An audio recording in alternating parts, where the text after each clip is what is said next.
So, Arkham Asylum was a fantastic game. It had you guessing all the way up to the end. Arkham City was a phenomenal game, and had you guessing all the way until the end. Arkham Origins, I never really finished because I honestly was more interested in the true trilogy, not an origin story. Arkham Knight, on the other hand, I knew everything that was gonna happen!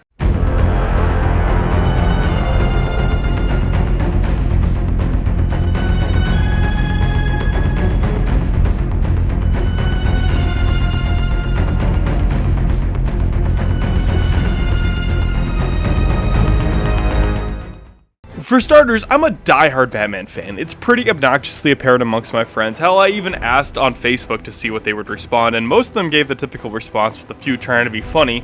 You're not funny!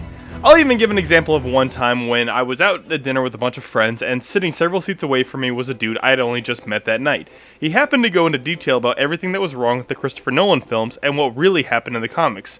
He was wrong about nearly everything he was saying. Now, not to initially be a douche, I sat there silently, slowly building a smirk on my face. My friends even started noticing and waiting for me to go volcano on his Pompeii face. Sure enough, he stopped talking long enough for a friend to mention that I might have something to say. He, clear as the goddamn sun in your face, said, "Oh yeah? I'm sure I'll at least find this entertaining.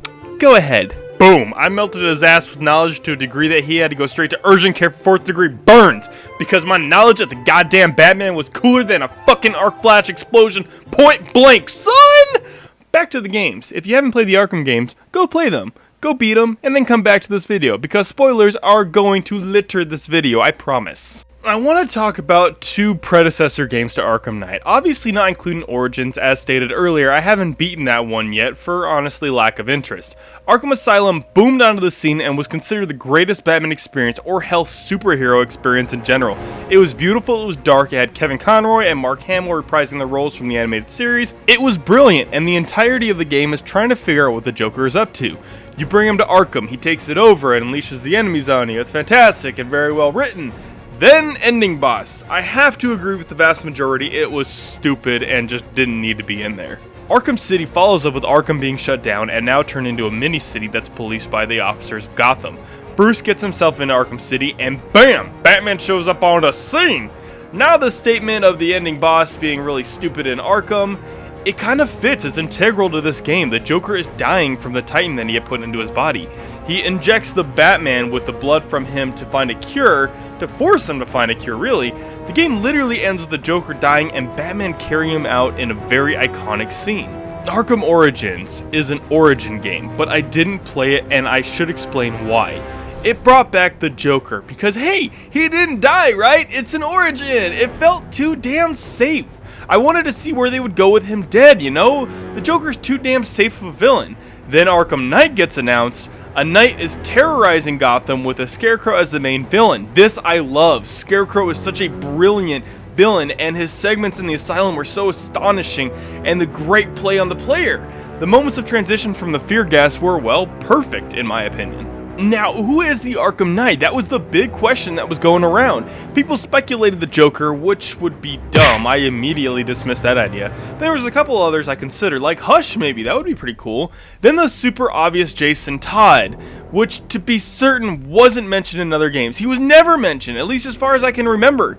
But 5 goddamn minutes into meeting the Arkham Knight, I know who he is. He addresses Batman as old man. Boom! It's Todd! It has to be! No one else talks like the Batman except for, like, the biggest The biggest fault in this game was the story for me.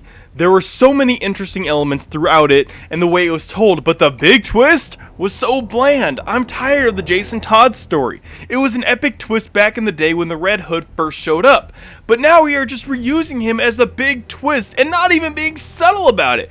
Randomly through the game, you start seeing flashbacks of Jason Todd, further emphasizing that it's just gonna be him.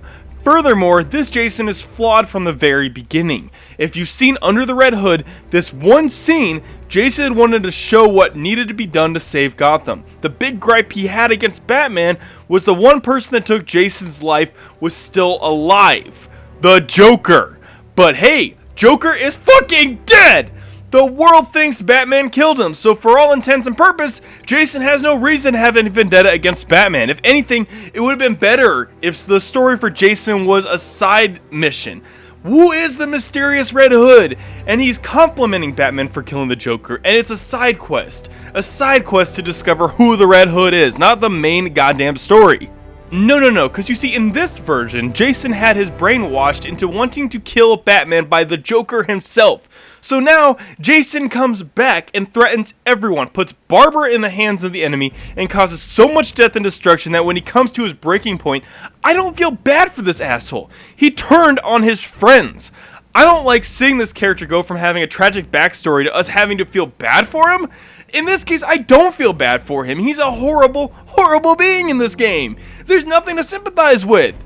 No, Barbara, Oracle, the woman in the fucking wheelchair, probably the most vulnerable in the entire lineup of the Batman family, is sent to the slaughter by means of vengeance to Batman. Was he brainwashed to the point of wanting to team up with Scarecrow? No! Come on, this is a horrible representation of the character. He would never team up with the villains to accomplish his goals. In the comics, or even the adaptation film, you feel bad for Jason. He's confused and wants to do right. He was killed by the Joker and resurrected. He believes that Batman is weak, and that's why Jason was taken from him by the Joker, so he wants to show them the correct way, or what he believes is the correct way, but not harming anyone else. He's only targeting Batman. It was really good to see a character come back that used to work with Batman become a villain, but a tragic villain. I can empathize with that character, not this character. Actually, if there was one character I sympathize with, it's Poison Ivy. She sacrifices herself to save Gotham, and actually save the plants, because that's what she wants to do, but it's such a tragic scene to see her sacrifice everything to save the city. That was tragic. I felt bad for her. I wanted her to survive. That was a touching moment. Well done, Arkham Knight, for that one. Now, everything else in the game I thought was good. The Batmobile segments were actually pretty enjoyable. The other features of playing as Batman were cleaned up and much tighter than the other iterations, which were already really tight to begin with. They have added in some new features to make the combat more exciting, including taking out 3 enemies in a fear attack move. The music, the characters, the city, everything looks amazing. Mark Hamill comes back to voice a Joker that is tormenting Kevin Conroy as the Batman through the game.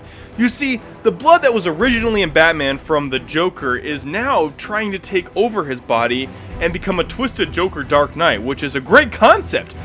I say concept because there were several moments when I'm trying to hear what someone is saying, but I'm getting interrupted by the Joker spewing his one-liners. With that being said, the final confrontation with Joker and Batman's head was incredible, jaw-dropping, so cool to see.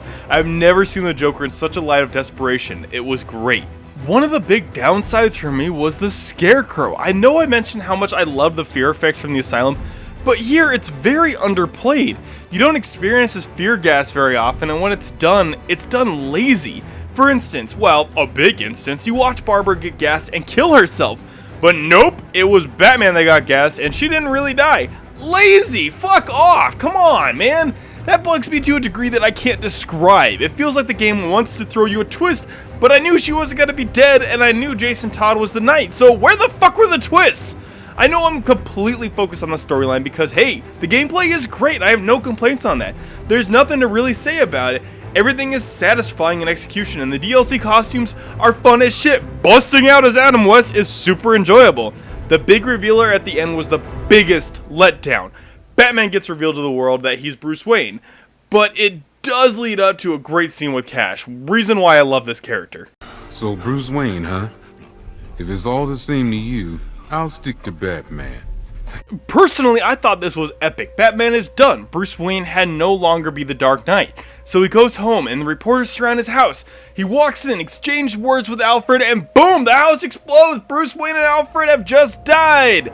Oh, but that's the first ending. You gotta complete 9 missions to unlock the first ending. You have to complete the rest of the missions to unlock the true ending.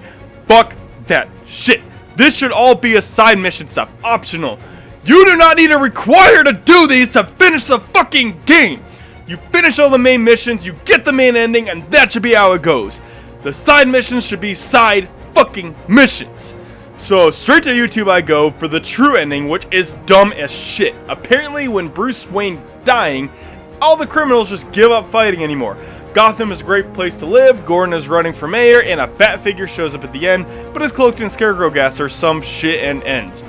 I hate this ending. It's dumb. It's not fulfilling at all, and I wish it had been done something different. I don't know exactly how it could have been done better, but I don't know. Have Tim Drake take over as Batman at the end. Have Dick Grayson, even fucking Jason Todd, take over and leave it on a note saying that the mission will never end, and there needs to be a Batman or something. I don't know. That would have at least been more satisfying than this one.